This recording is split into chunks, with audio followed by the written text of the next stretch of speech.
like to see some more SNP achievements in government?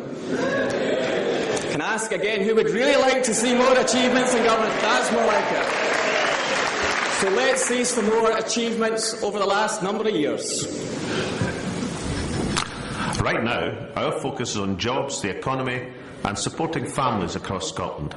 We're keeping the council tax frozen because we know that family budgets are tight. We're introducing a learning and training guarantee for every 16 to 19-year-old in the entire country, because in Scotland there will be no lost generation. And we're working hard to protect the gains already made under the SNP. That means keeping the 1,000 extra police on the streets. Police have helped deliver the lowest crime rates in Scotland for 35 years. It means continuing to reduce waiting times in our hospitals and making sure university education remains free for Scottish students. There's a lot more to do to secure the best future for our nation. We need new job-creating powers for our Parliament, so we have the tools we need to prosper and grow the economy. I want a Scotland that's in charge of its own future, a Scotland where we speak with our own voice and are free to do what is right for our families and our nation. That future is in our hands. Together, let's be the people who build a Scotland for the 21st century, a Scotland of prosperity, a Scotland of independence.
Please welcome the Deputy First Minister and Deputy Leader of the Party, our First Minister re-elected and Party Leader Alex Salmond.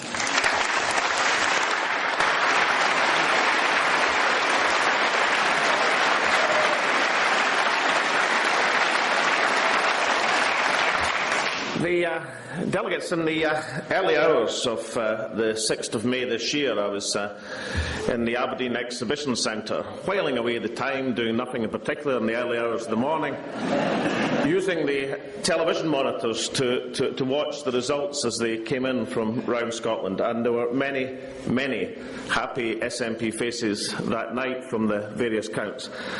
I don't think, however, that I sounded better pleased than Nicola Sturgeon when the result from Glasgow South Side came in. You know, it's a fantastic thing to win Glasgow Govan, as Nicola did, in a Scottish election. The first time the SNP won a Glasgow seat in a general election campaign. It's an even greater thing to hold that seat at the subsequent election, and not just hold it, but increase her majority by a factor of 7-fold.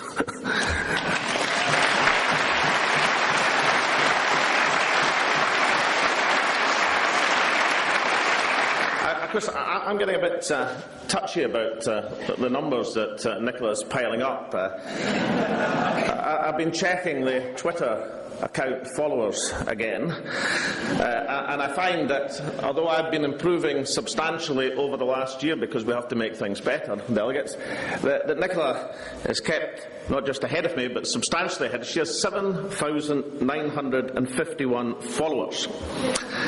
marginally more than I have. Although I comfort myself with the fact that she has twice as many, more than twice as many, as the entire Labour Party in Scotland. So,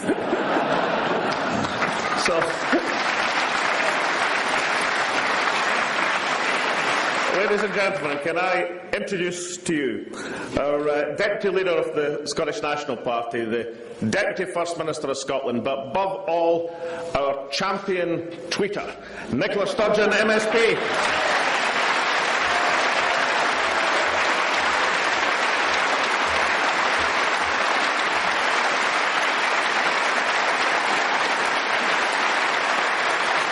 Thank you very much.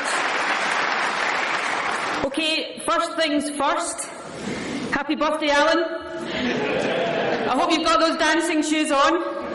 You're going to need them later on this evening. Alec, thank you very much for those kind words of introduction. You know, delegates, it's only Alec's modesty. No, really, it's only Alec's modesty that stopped him telling you all there about his latest approval ratings. I have them here. They were published yesterday by Ipsos Mori under what I thought was a rather understated headline. The First Minister is popular across all groups. Now, I had kind of thought that maybe the Hibs supporters would have held out, would have resisted the charms, but no, popular across all groups. Now, Alec has pleaded with me not to share this with you. You know how he hates a fuss. But I've decided it is my duty to share it with you. And you know, it's not the fact that 90% of SNP supporters think he's great. And in case you're wondering, the other 10% are being worked on. No, delegates, what caught my eye is that he's so popular with so many Labour and Tory supporters as well. And it kind of got me thinking, if we entered him as a candidate in their leadership elections, he'd probably win.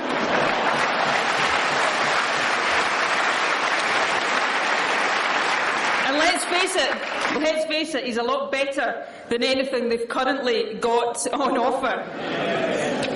Fellow Nationalists, let me start today with just two words. They are sincere and they are heartfelt. Thank you. Make no mistake, it is your hard work and that of the generations of nationalists in whose footsteps you follow that make it possible for me to stand here before you today as a member of an SNP majority government.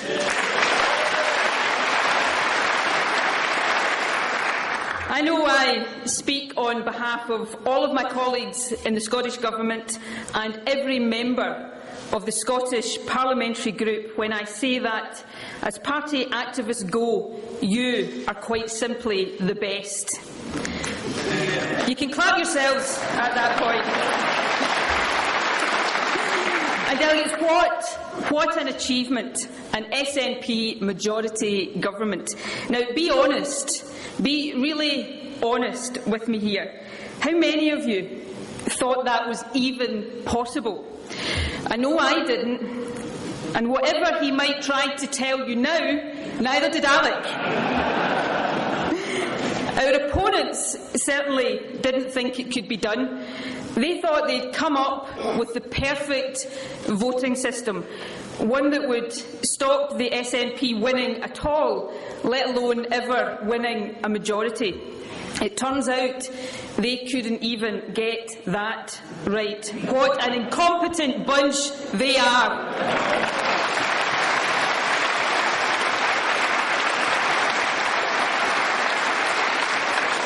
Delegates, on May the 5th, we didn't just win. We broke the mould of Scottish politics. 69 seats, 53 first-past-the-post victories, and indulge me, just for one moment, 5 constituency victories in the city of Glasgow. It will take something very special to match the atmosphere in the Glasgow Exhibition Centre in the early hours of May the 6th. First, we won my own constituency, Labour's top target seat in Scotland, with a majority more than double that of the biggest Labour majority in the city. And then Glasgow Kelvin, Cathcart, Shettleston and Anniesland all joined the SNP fold. Delegates, it was such a great feeling that I'm determined to do it all over again in 2012. I intend to be in the Glasgow Exhibition Centre next May when the SNP removes the dead hand of Labour control from Glasgow City Council.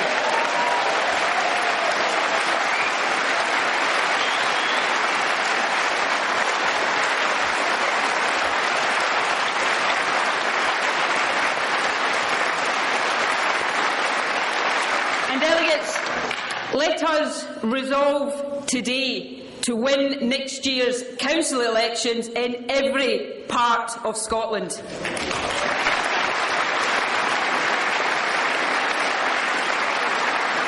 Friends, our victory in May was seismic. We redrew the map. We changed the face of Scotland forever. But impressive though it was, it's not the scale of our victory that matters most. What matters most are the reasons for it. We won because we kept our promises to the people of Scotland. We demonstrated competence in government, not just in good times, but in tough times. We were honest when we couldn't make the progress we wanted, and we showed humility when we got things wrong. We demonstrated that we were on the side of individuals, families and communities right across our country. We knew how much pressure household budgets are under, so we froze the council tax. And delegates, we will continue to freeze the council tax for all of this Parliament.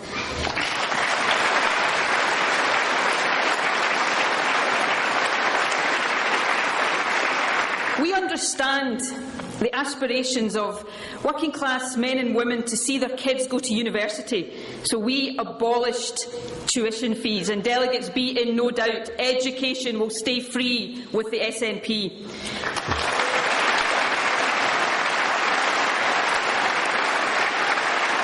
We believe that the corner shop, the family business, the local entrepreneur are the engines of economic growth, so we removed the rates burden from tens of thousands of small businesses. Delegates, we were a minority in Parliament, but we built a coalition with the Scottish people. And of course, we had something else that none of the other parties even came close to. In Alex Salmond, we had a candidate for First Minister who was head and shoulders above the rest.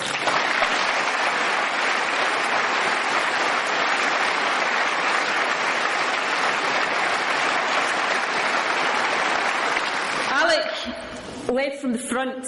He gave the people of Scotland a message of hope and a vision for the future. And when the going got tough, he didn't run away and hide. Alec, we thank you. We thank you for your leadership of our campaign, our party, and above all, for your outstanding leadership of our country. Delegates, we won because we are in touch with the country we serve. We are part of the families, the communities, the towns, cities and villages that we represent. We're not run by remote control from London.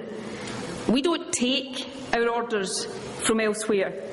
Our decisions are rooted here in Scotland in the lives and experiences of the people we ask to vote for us. Delegates, we are Scotland's party, and that is why we won.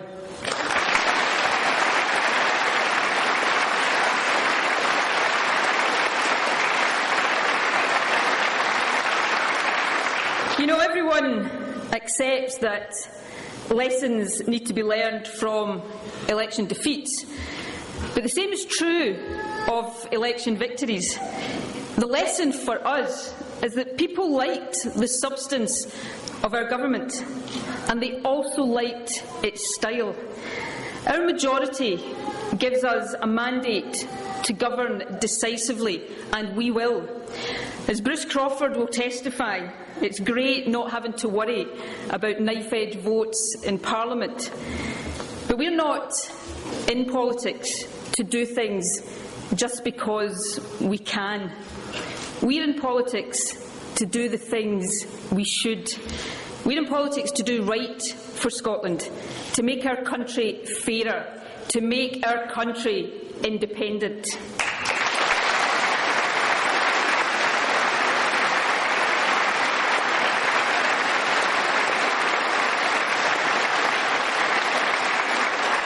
We are the progressive force in Scottish politics. That means standing up and being counted for what we believe in, but it also means persuading and building consensus. Our coalition with the people matters just as much now as it did when we were a minority. So let us be clear. We will continue to govern with conviction and purpose, but also with humility and a willingness to listen. We will work hard to translate our majority into real and solid achievements for Scotland, but we won't govern just by the weight of our numbers. Delegates, the real worth of our government is that we have the confidence, the conviction and the ability to govern by the power and the strength of our argument, and that is what we will do.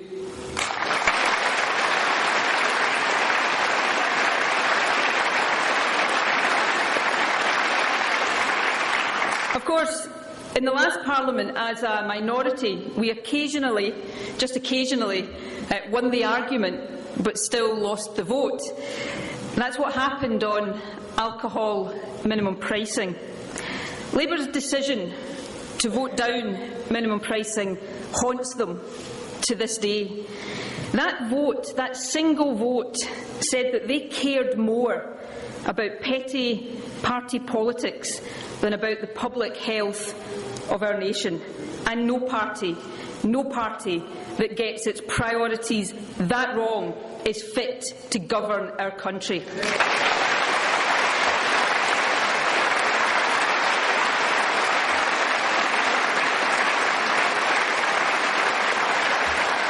Delegates, I can tell you today that our minimum pricing bill will be reintroduced to Parliament within the next month.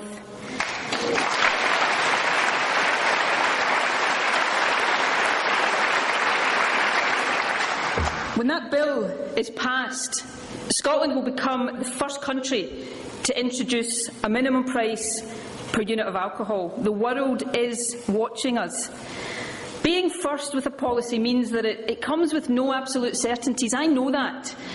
But I also know that the evidence, the real-life experiences of doctors, nurses, the police, and sheer common sense tell us that it can work to reduce the dreadful damage that alcohol misuse does to our communities. So it may not be the politically easy thing to do, but I believe in my heart that it is the right thing to do, and I am so very proud to be part of a government that has the courage to do what is right.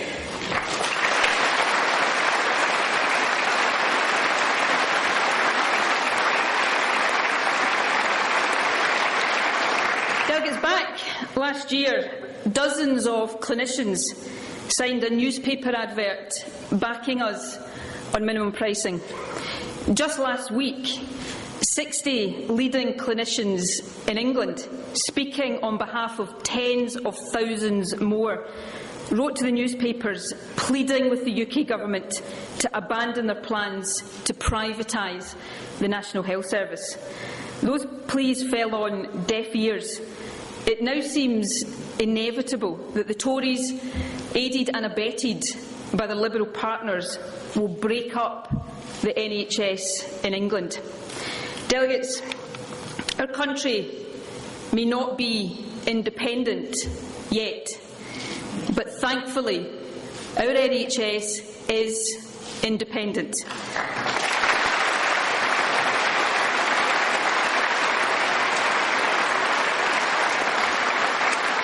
And let me make this very clear. The NHS in Scotland will remain a public service, paid for by the public and accountable to the public.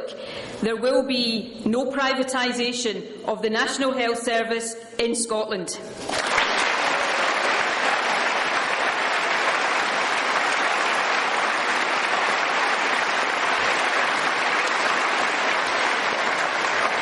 And you know, I say that not out of blind ideology. Though I must admit, I have always thought that the ideology of a health service in public hands and free at the point of need is a rather fine one. I say it because I have no doubt, that our NHS can and will outperform the privatised experiment south of the border. It's well known that we already have waiting times lower than at any time in the history of the NHS in Scotland. What is less well known is that we are now the only part of the UK where hospital waiting times continue to fall. Delegates, that is an achievement to be proud of. Achieved by NHS staff competing against each other. It's been achieved by NHS staff working together in the interests of patients. So we will continue to build on these achievements. We will make good on our pledge to protect spending in the NHS. Over the next 4 years, an extra £1 billion will be invested in our health service. And I guarantee this, that money won't be wasted on senseless reorganisations. Every single penny will support frontline patient care.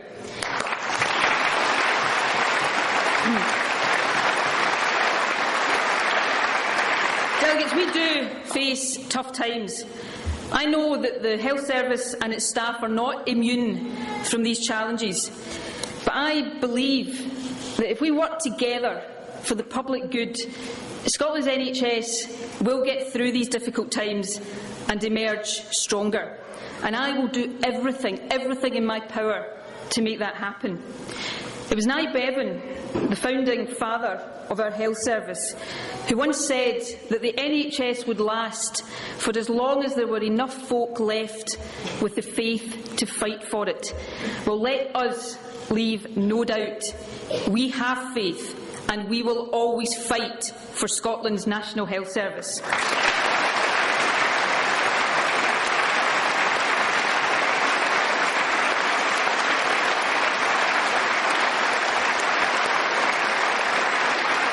Delegates, the NHS delivers excellent standards of care, but it does need to do more to keep people well and to keep them out of hospital. One of the biggest challenges in the health service today is the rising incidence of diabetes. And nearly 10% of all hospital spending now goes on treating diabetes and the complications that it causes. And the health consequences for patients of not managing that condition properly can be devastating. It's now widely accepted that insulin pumps can make a real difference to the ability of people with type 1 diabetes to manage their condition and prevent complications. They don't work for everybody, but clinical guidelines say that far more people in Scotland should have access to them than is currently the case. Right now, only about 2.5% of patients have them. So I make this commitment today. By 2013, 25% of all type 1 diabetes sufferers under the age of 18 will have access to insulin pumps.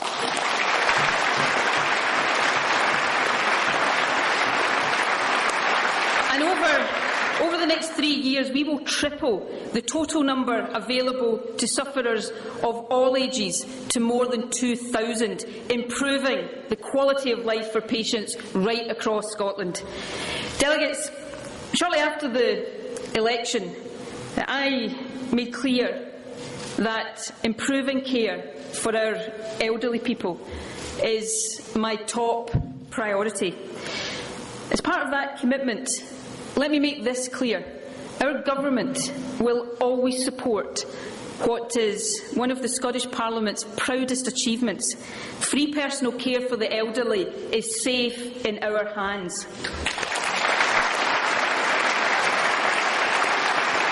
Though there are big challenges ahead in providing care for our elderly, the answer to that challenge lies in improving how we care for our older people. What most people want more than anything as they grow older is to stay in their own homes, to live independently for as long as possible.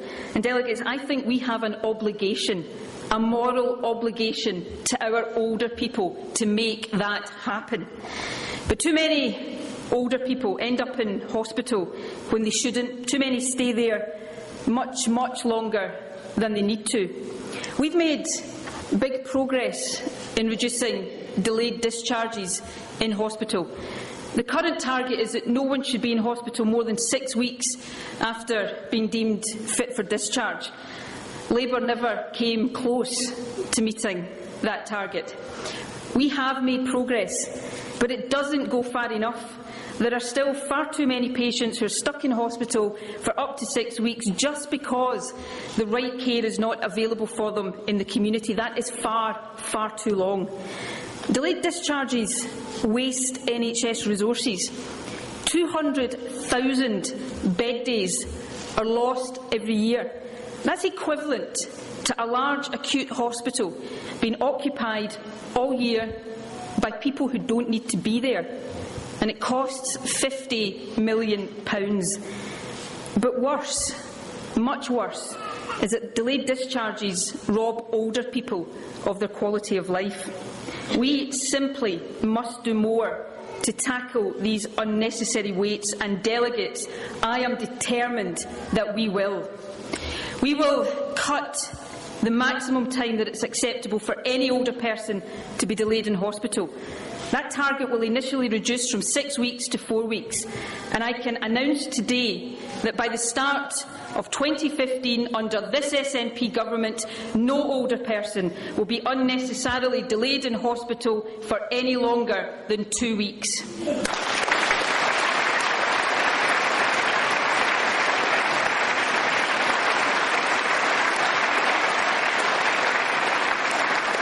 Delegates, I am proud of Scotland's National Health Service, and I am extremely proud of the people who work in it. Let us thank them for all that they do. Theirs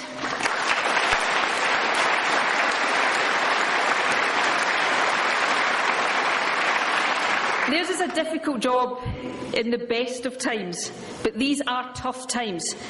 The economic climate and our commitment to no compulsory redundancies means that a pay freeze for all but the lowest paid has been unavoidable.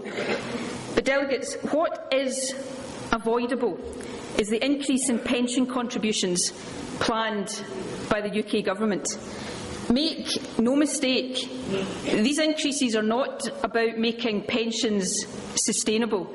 They're a Westminster cash grab for the purposes of deficit reduction. So let me say this very directly to the UK Government. As Scottish Health Secretary, I object, at a time when wages are frozen, to you reducing the deficit at the expense of Scotland's NHS workers. They should not be paying for the mistakes of the bankers and the Westminster politicians who wrecked our economy.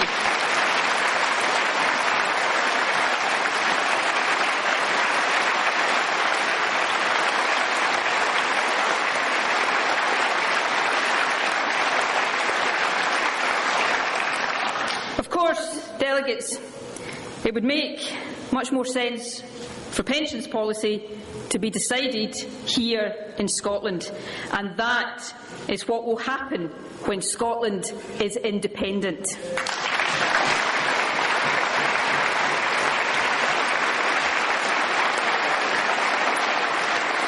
We are closer to that now than ever before. Our victory in May means that there will be an independence referendum. To paraphrase the late Donald Dewar, I like the sound of that. I really, really like the sound of that. There will be an independence referendum.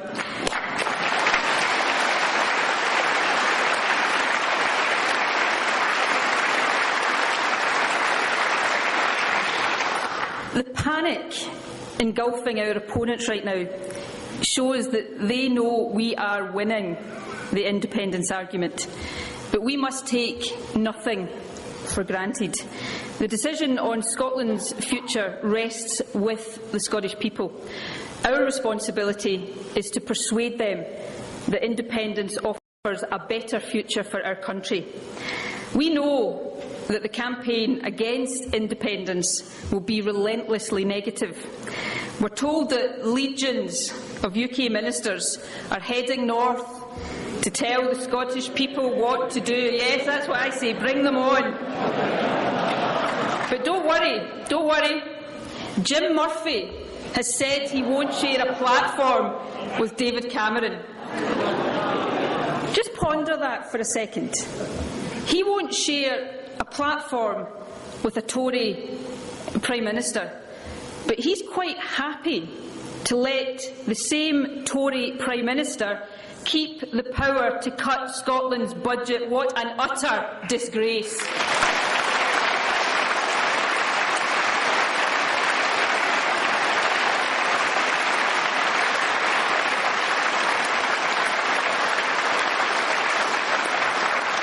Delegates, for the UK parties, the independence debate is not about the best interests of Scotland. It never has been.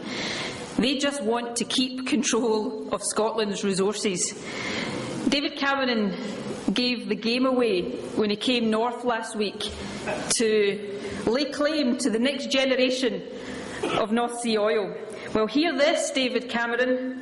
It always was Scotland's oil. It still is Scotland's oil, and it's time that the Scottish people got the benefit of it.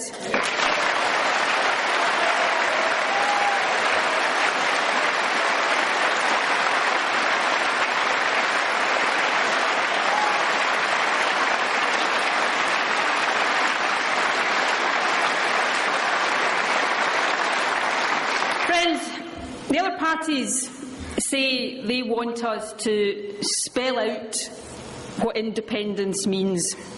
So let me spell it out. Independence means no longer having to watch our national wealth being squandered by Westminster governments.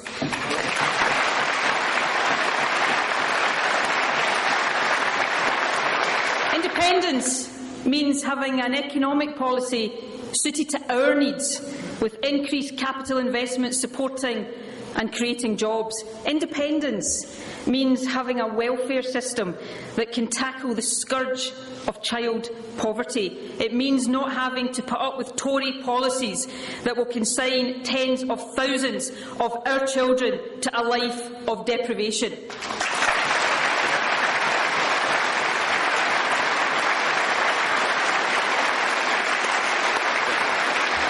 Independence means deciding for ourselves whether to send our young men and women into conflict, and it means knowing that we need never, ever again be dragged into an illegal war.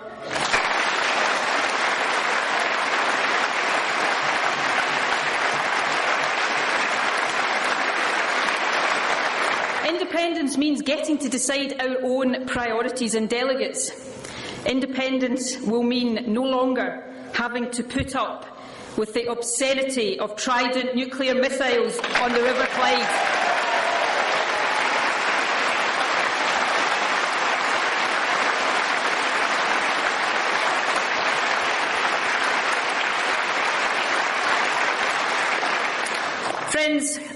case for independence will be based on the simple but powerful belief that as a country we are better placed than anyone else to take the right decisions for our future. That with the talents and skills of our people and control over our own resources, we can build a more successful, prosperous and socially just country. It's a message of empowerment and responsibility, a message of hope and possibility. And I believe with every fibre of my being that it will prevail. Delegates, I believe that we will win the independence referendum.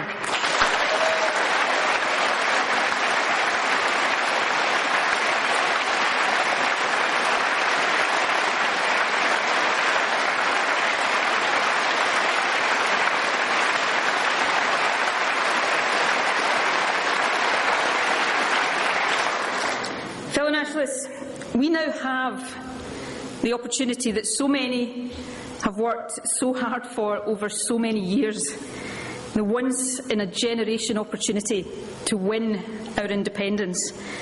It's down to us now to make sure that we grasp that opportunity.